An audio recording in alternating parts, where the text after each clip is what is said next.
يا اما تعيش يا اما تجلس عنده، يا الموت يا انك تتزوج الخمس خمسين. تتزوج. مو مهم في يوم في يومين في شهر في سنه، مو مشكله، المهم قال لك اجلس لين ما تخلص.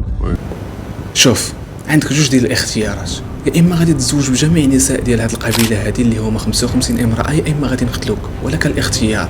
هذه هي الهضره اللي قال زعيم احد القبائل الافريقيه اللي كاينه في الادغال ديال غينيا كوناكري، ياسين غولام، البطل المغربي اللي مشى كيتسارى وكيكتشف الدول الافريقيه والتقاليد والثقافات ديالهم.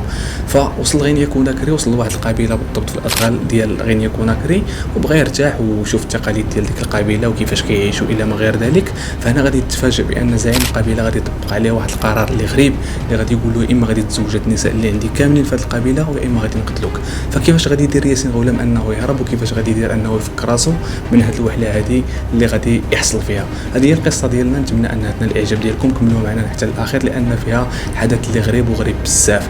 نتمناو الفيديو انه ينال الاعجاب ديالكم، واذا كنتي اول مره تشوف القناه ديالي ما عليك غير تبارطاجي الفيديو مع الاصدقاء ديالك ودير سبسكرايب وتدعمنا بشي تعليق اللي يكون زوين ومحفز. ليتس جو، مرحبا بكم معنا في قصه ياسين غولام. هم عندهم شويه ما اعرف عاده، لانه شاف لوني رغم يعني مرسته ابيض ايوه، فقال لا انت لونك ابيض. القصه ديالنا اليوم على البطل المغربي ياسين غولام ابن مدينه الدار البيضاء اللي تزاد بالضبط سنه 1989. كما كنعرفوا ان من الصغر ديال ياسين كان عزيز عليه السفر والاحداث، وبالضبط في سنه 2017 22 جوفيي غادي يقرر انه يبدا هذه الرحله ديالو، وغير بكالا بغى انه يسافر ويكتشف ويعرف عن الدول الافريقيه، ومن بعد يعني حيت تيسرت الامور الماديه يقدر انه يسافر لدول اخرى اللي معروفه عبر الصعيد العالمي. كما كنعرفوا ان ياسين بدا الرحله ديالو غير بكالا ودخل الادغال الافريقيه، وقدر انه يزور ما يقارب 27 دوله افريقيه وجوج دول من الشرق الاوسط. الرحله ديال ياسين كانت رحله طويله بزاف اللي دامت 4 سنوات، وقدر كيف ما قلت لكم انه يزور دوله السعوديه ودوله الامارات، ولكن في افريقيا زار بزاف ديال الدول اللي من بينهم نيجيريا والغابون وجنوب افريقيا وغينيا الاستوائيه وغينيا كوناكري، وقدر انه يزور مدغشقر. يعني بزاف ديال الدول الافريقيه، واكتشف يعني بزاف ديال التقاليد وبزاف ديال الاشياء اللي كاينه تمايا ما كانش عارف عليها حتى شي حاجه كاع نهائيا. وكما كنعرفوا في هذه الرحله ياسين يعني في اي دوله وصل ليها وكيحاول ما امكن انه يكتشف التقاليد ديالها، كان كيخدم يعني وكيبريكولي وكيجمع شويه ديال الفلوس عاد باش انه كينطلق للدوله الاخرى. لان ياسين يعني كان يعني المصروف عنده المادي يعني كان مصروف عادي، يعني ما كانش شي واحد اللي ميسر هذه الامور يعني، وكان غادي باش انه يكتشف فقط ويرجع. بل ياسين يعني كان مسافر وكان يعني كيخدم وكيديباني راسو عاد باش انه يقدر يسافر لدوله اخرى. كيحكي ياسين وكيعاود ان طوال هاد ال4 سنوات كامله اللي دامت يعني في الادغال الافريقيه وفي الدول الافريقيه انه نصب يعني الخيمه ديالو ما يقارب غير شي 3 ديال الخطرات، لان دائما القبائل يعني اللي كيزورهم ياسين والدول ويعني والادغال الافريقيه اللي كيزورها ياسين دائما ما كيرحبوا به وكيكونوا كرماء وكيتهلاو فيه وكيضيفوه، فما كيلقاش يعني ما كيبقالوش وقت انه فين يمشي يبات يعني غير في الخلا وفي الخيام وهذه الى اخره. فيعني اهل القبائل دائما ما كيكونوا كرماء. ولكن ياسين في واحد الوقت يعني غادي يشد الطريق بواحد المده اللي طويله اكثر من اسبوع، وغادي يعيا وغيبقى يقلب يعني على شي قبيله فين انه يرتاح ويكتشف ديك القبيله، ومن بعد غادي يكمل الطريق ديالو. وبالضبط في شمال غينيا كوناكري غادي يلقى واحد القبيله في الادغال، وغادي يطلب من الزعيم ديالها باش انه يعني يبات عندهم واحد اليومين او 3 ايام يرتاح ويكتشف القبيله، ومن بعد يكمل الطريق. فبالفعل رحب به زعيم القبيله، ولكن قال له عندي ليك واحد الشرط اللي هو الشرط ديالي هو ان خصك تزوج باحد النساء ديال هذه القبيله هذه. ياسين غادي رفض نهائي لهذه الفكره هذه، وقال له بانني انا غير جاي عندكم هنايا كضيف، غادي ندوز يومين ولا 3 ايام ونكتشف التقاليد ديالكم وغادي نمشي بحالي، لانني انا كنكتب واحد الكتاب على التاريخ والثقافه الافريقيه، ومن بعد غادي نكمل الطريق ديالي وغادي نمشي.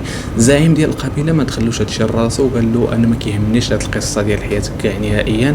قال له داكشي اللي قلت لك هو اللي غادي يكون، وخصك تزوج بالنساء ديال هذه القبيله هذه وغادي تولي واحد منا. هو راح جاب لي كل نساء القبيله، قال لي كلهم.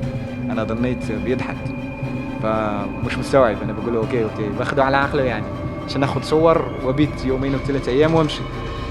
فقال لي دول بتوعك. كيحكي ياسين وكيقول ان السبب الرئيسي اللي خلى زعيم القبيله يطلب منه الطلب هذا هو لتحسين النسل في القبيله، لان في هذه القبيله هذه عندهم واحد المعتقد اللي غريب وغريب بزاف. كيعتقدوا بان اصحاب البشره البيضاء تخلقوا باش يعيشوا احرار، عكس اصحاب البشره السوداء اللي تخلقوا للعبوديه فقط.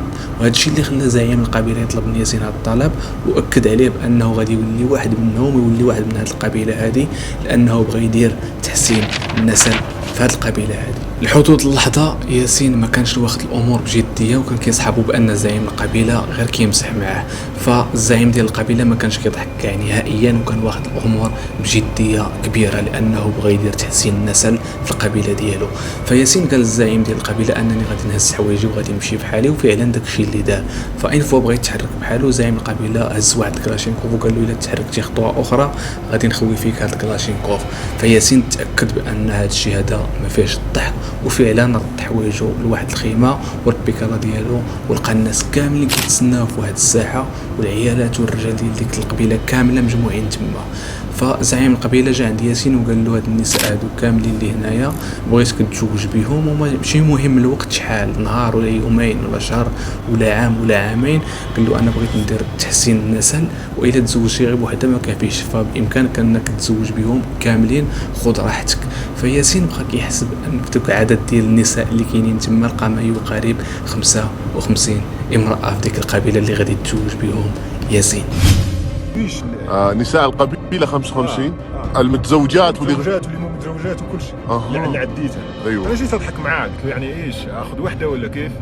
فقال لي لا كلهم.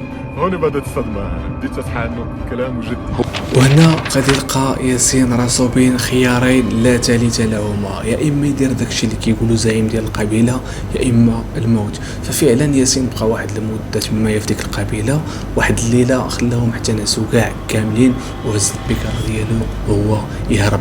هرب بواحد السرعه اللي كبيره، من بعد ما بعد على القبيله ما يقارب 100 كيلومتر عاد ارتاح. كيحكي ياسين وكيقول بانه شاف بزاف ديال الاشياء في خلال هذه الرحله ديالو، من ثقافات ومن تقاليد اللي كاينه في الادغال الافريقيه، ولكن في هذه القبيله هذه بالضبط شاف شي حوايج اللي ما عمر شافهم، اللي غادي يعاني فيهم نفسيا وذهنيا من بعد هذا الحادث هذا اللي وقع له. فكما كنعرفوا ان شيء غريب ان احد القبائل يعرض عليك الزعيم ديالهم انك تزوج بجميع النساء اللي كاينين في ديك القبيله لهدف واحد اللي هو تحسين النسل. فكيفاش انت غادي تقدر انك تزوج بهاد النساء كاملين؟ كاين فيهم اللي مزوجه، كاين فيهم اللي ما مزوجاش، وزياده على ذلك انك انت كنتي غير مسافر باش انك تكتشف التقاليد والثقافات ديال ديك البلاد، وغادي تطيح في هذا الموقف هذا. فصراحه قصه في شكل يعني جاتني انا صراحه واحد القصه اللي غريبه شيئا ما، ولكن بما اننا كنعرفوا الادغال الافريقيه والتقاليد ديالهم، فهذا الشيء هذا ماشي غريب عليهم صراحه. تحياتي لكم، تلاقاو فيديو جاي ان شاء الله. السلام عليكم. ما اعرف عاده، لانه شاف لوني رغم يعني لبسته ابيض. ايوه فقال لا انت لونك ابيض، والله فرق بين الابيض والاسود. ايوه هذا معتقد عندهم يا جماعه، ومعتقد غلط يعني مو صحيح.